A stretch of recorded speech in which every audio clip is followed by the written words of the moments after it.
નમસ્કાર વિદ્યાર્થી મિત્રો, વેટ ડિજિટલ એજ્યુકેશનમાં આપ સર્વે મિત્રોનું હાર્દિક સ્વાગત છે. વિદ્યાર્થી મિત્રો, આજે આપણે જોવાના છે ધોરણ 3 વિષય ગુજરાતી, જે તારીખ 21/12/2024ના રોજ લેવાયેલ જે આપણી પ્રશ્ન બેંક એટલે કે એકમ કસોટી છે એનું સંપૂર્ણ પ્રશ્ન બેંકનું સોલ્યુશન મિત્રો આ વિડીયો લેક્ચરમાં કરીશું. તો ખાસ ચેનલમાં નવા હોય તો ચેનલ સબસ્ક્રાઇબ કરી દેજો, જેથી આવી અવનવી માહિતી તમને સરળતાથી મળતી રહે. સાથે આપણે બીજી પણ ચર્ચા કરીશું કે આમની જે સંપૂર્ણ સોલ્યુશનની પીડીએફ છે એ પણ તમને ક્યાંથી મળશે. તો ચાલો જોઈએ. સમય છે આપણો 1 કલાક અને એકમ કયો છે તો કે એકમ 6 છે અને કુલ ગુણ 25, એટલે કે આમાંથી આપણા વર્ગ શિક્ષકે 25 ગુણની છે પેપર કાઢ્યું હશે. તો ખાસ તમારે કેટલા ગુણ આવે છે અવશ્ય કોમેન્ટ કરજો. તો ચાલો જોઈએ. નીચેના ફકરાના આધારે પ્રશ્નોના જવાબ લખો. કોઈ પણ એક લખવાનો છે. જોઈએ, સરસ મજાનો પેરેગ્રાફ આપ્યો છે, તમે વાંચી શકો છો વિડીયો પોઝ કરીને. આપણે પ્રશ્નના જવાબની ચર્ચા કરીએ તો કે જંગલની વિશેષતા માટે કયા કયા શબ્દો વપરાણા છે તો કે જંગલની વિશેષતા માટે ઘનઘોર, લીલુંછમ જેવા શબ્દો વપરાયા છે. તળાવના પાણીની શી વિશેષતા છે તો તળાવનું પાણી એકદમ સ્વચ્છ અને નિર્મળ હતું. તળાવના પાણી તળિયે રહેલી વસ્તુ એકદમ કેમ દેખાતી હશે તો કે પાણી કેવું હતું તો કે એકદમ સ્વચ્છ હોવાથી દેખાતી હશે. હંસોને કેવા કહ્યા છે શા માટે તો કે હંસોને ધોળા ધોળા રૂની પૂણી જેવા સુંદર કહ્યા છે. કાચબાને બધા લપલપિયો કેમ કહેતા હશે તો કે કાચબો ખૂબ જ વાતુડિયો હતો, તેથી તેને બધા લપલપિયો કહેતા હશે. તો આ રીતના આપણા પ્રશ્ન વિભાગ એના સોલ્યુશનની થયું. હવે ઘણા વિદ્યાર્થીઓ એવું કહે છે કે સર અમારે આ પાઠ સમજવા હોય, ગણિતમાં પ્રશ્ન છે તો ક્યાંથી કરશું. તો પહેલાં જો મિત્રો, આપણી ચેનલમાં તમને શું શું મળશે તો કે દરેક પાઠની પાઠ્યપુસ્તકની સમજૂતી, અભ્યાસ સ્વાધ્યાયની સમજૂતી, વિષય પ્રમાણેનું મટીરિયલ, આ બધું જ તમને મળી જશે. સ્વ અધ્યયન પોથીનું બધું ક્યાંથી મળશે તો મિત્રો આપણી એપ્લિકેશન છે વેટ ડિજિટલ એજ્યુકેશન, જે તમે પ્લે સ્ટોર કે જ્યાંથી તમે ગેમને એવું ડાઉનલોડ કરો છો ને, હા, ત્યાં જઈને સર્ચ કરવાનું. અથવા તો તમને ખ્યાલ ના આવે તો તમારા માતા પિતા કે મોટા ભાઈ બહેન હોય એને તમે કહેશો એટલે તમને કરી આપશે. એ તમારે એને તમારે જો આ પ્રમાણે જોવાનું. પછી ત્યાં જઈને તમારે શું કરવાનું છે તો કે આવી રીતના તમારે ઇન્સ્ટોલ કરી દેવાની અને પછી તમારે અહીંયા તો કે આવું પેજ આવશે. હવે અહીંયા તમારો મોબાઈલ નંબર એટલે કે તમારા ઘરે જે માતાનો કે પિતાનો કોઈનો હોય નાખીને સેન્ડ ઓટીપી કરશો, 4 આંકડાનો ઓટીપી આવશે, નાખી દેશો તમે લોગિન થઈ જશો. હવે અહીંયા જશો તો ત્યાં તમને એક ધોરણ 3નું ફોલ્ડર જોવા મળશે. એમાં જશો તો તમને આ જે પ્રશ્ન બેંક છે આખી સંપૂર્ણ સોલ્યુશન ટાઈપિંગ સાથેની મળી જશે. આ સિવાય ઘણા વિદ્યાર્થી વિડીયો જોવો હોય તો અહીંયા તમે જશો ધોરણ વાઇઝ 3 થી 12 ક્લિક કરશો એટલે ધોરણ આવશે. એમાં ધોરણ 3માં જશો તો એના વિષય, હા, આ ધોરણ 7ના છે પણ આવી રીતના તમને ધોરણ 3ના વિષય મળી જશે અને પાઠ વાઇઝ તમે બધા જ વિષયના વિડીયો ફ્રીમાં જોઈ શકશો. ઇવન મિત્રો શાળા મિત્ર એપ્લિકેશનમાં પણ આપણા વિડીયો છે તો તમે આવી રીતના તમે બધા જોઈ શકો છો. તો ખાસ તમારા મિત્રોને શેર કરો, કેમ કે આપણી ચેનલમાં મિત્રો ધોરણ 3 થી 12 સુધીનું છે. નાના મોટા ભાઈ બહેન હોય કોઈને પણ તમે સજેસ્ટ કરી શકો છો. ચાલો આપણે આગળ વધીએ. ચાલો, વિભાગ 2માં સરસ મજાનો પેરેગ્રાફ આપેલો છે, તમે વાંચી શકો છો ફકરો. ચાલો આપણે જવાબની ચર્ચા કરીએ. વાંદરો સ્વભાવે કેવો હતો તો કે ખૂબ જ શરારતી હતો. વાંદરો અને પોપટના સ્વભાવમાં શું ફેર હતો તો કે વાંદરો ખૂબ શરારતી હતો, જ્યારે પોપટભાઈ કેવા હતા, સમજદાર હતા. સૂર્યમુખીના ફૂલની શી વિશેષતા છે તો કે સૂર્યમુખીનું ફૂલની વિશેષતા એ છે કે તેનું મુખ સૂર્યની બાજુમાં જ હંમેશા હોય છે. જે દિશામાં સૂર્ય હોય એ દિશામાં એનું મુખ હોય. બંને મિત્રોએ બપોરે ભોજન માટે શી વ્યવસ્થા કરી તો કે બંને મિત્રોએ ભોજન માટે કેટલીક કેરીઓ લીધી સાથે. વાંદરો જંગલમાં કેવી રીતે સફર કરતો હશે તો કે વાંદરો એક ઝાડ પરથી બીજા ઝાડ પર ઝૂલતો હશે અને એ રીતના પોતાની સફર કરતો હશે. ચાલો, વિભાગ 3નો પેરેગ્રાફ છે, તમે વિડીયો પોઝ કરીને જોઈ શકો છો. આપણે આગળ વધીએ પ્રશ્નમાં. વાંદરો અને મગર વચ્ચે દોસ્તી છે એવું શાના આધારે કહી શકાય તો કે વાંદરો અને મગર છે વચ્ચે રોજ વાર્તાલાપ થતો અને વાંદરો રોજ જાંબુ ખાતો અને મગરભાઈને પણ આપતો, તેથી કહી શકાય કે વાંદરા અને મગર વચ્ચે દોસ્તી હશે. મગરી શા માટે ખુશ થઈ ગઈ હતી તો કે મગરી બેન જાંબુ ખાઈને ખુશ થઈ ગયા હતા. વાંદરો ખાવા પીવા માટે શું કરતો હતો તો કે વાંદરો ખાવા પીવા માટે એક ડાળેથી બીજા ડાળે છે કૂદકા મારતો હતો. મગર અને વાંદરાના રહેઠાણમાં શું ફરક હતો તો કે મગર છે એ પાણીમાં રહે છે અને વાંદરો છે એ ઝાડ ઉપર રહે છે. વાંદરો સ્વભાવે શરારતી છે એવું શાના પરથી કહી શકાય તો કે એક ડાળ ઉપરથી બીજા ડાળ ઉપર કૂદકા મારતો જાય, એના આધારે આપણે કહી શકીએ કે વાંદરો ખૂબ શરારતી હતો. ચાલો જોઈએ પ્રશ્ન નંબર 2. નીચે આપેલા શબ્દોમાંથી 2 નવા શબ્દ બનાવો. જો રસદાર તો રસ અને દાસ. ગરમ તો ગમ અને રમ. મનમોહક મન અને મોહક. રણબીર રણ અને વીર. લંબચોરસ તો લંબ લંબા અને ચોરસ. મુસાફરી મિત્રો તમારે આનો જવાબ છે એ કોમેન્ટ કરવાનો છે. ચાલો, રાજમહેલ, રાજ અને મહેલ, દાનવીર, દાન અને વીર, ભર બજાર, બા અને રસ તો બારસ હે ને. ચાલો, ગરમ અને ઠંડુ એ રીતના થઈ શકાય, ઠંડુ, ગરમા ગરમ, ગરમ અને અગરમ.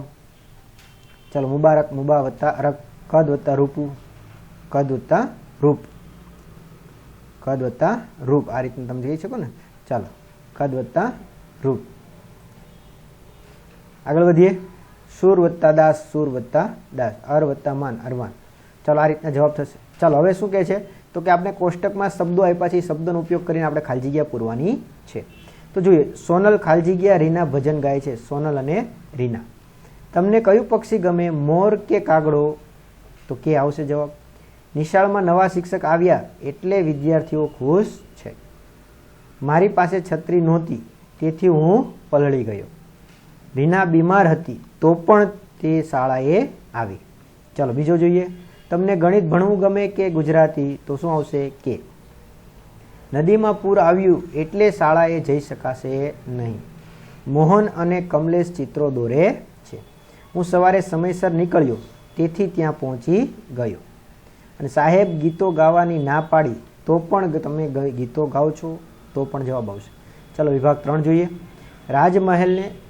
રાજલને ઇનામ મળ્યું છે તેથી તે ખુશ છે.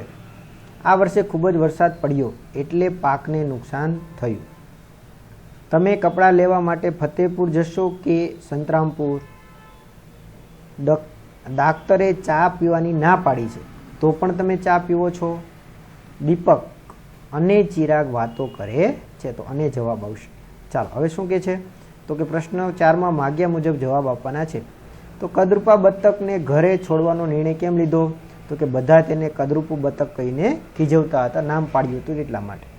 ચાલો, જુવાન મરઘો છે એ કદરૂપા બતક વિશે શા માટે નીચેનામાંથી શું બોલતો નથી? તો કે તે કદરૂપું છે એવું બોલે છે. કેવું કદરૂપું? તે તો સાવ વિચિત્ર છે એવું પણ બોલે છે. તો તું તો સાવ બદસુરત છે એ પણ બોલે છે. તો શું તું ખૂબ સુંદર છે એવું બોલતો નથી. એટલે જવાબ ડી આપણો સાચો જવાબ બનશે. કદરૂપું બતક ડોશીમાની ઝૂંપડી ગયું કારણ કે વાવાઝોડાથી બચવા ડોશીમાની મદદ લેવી હતી.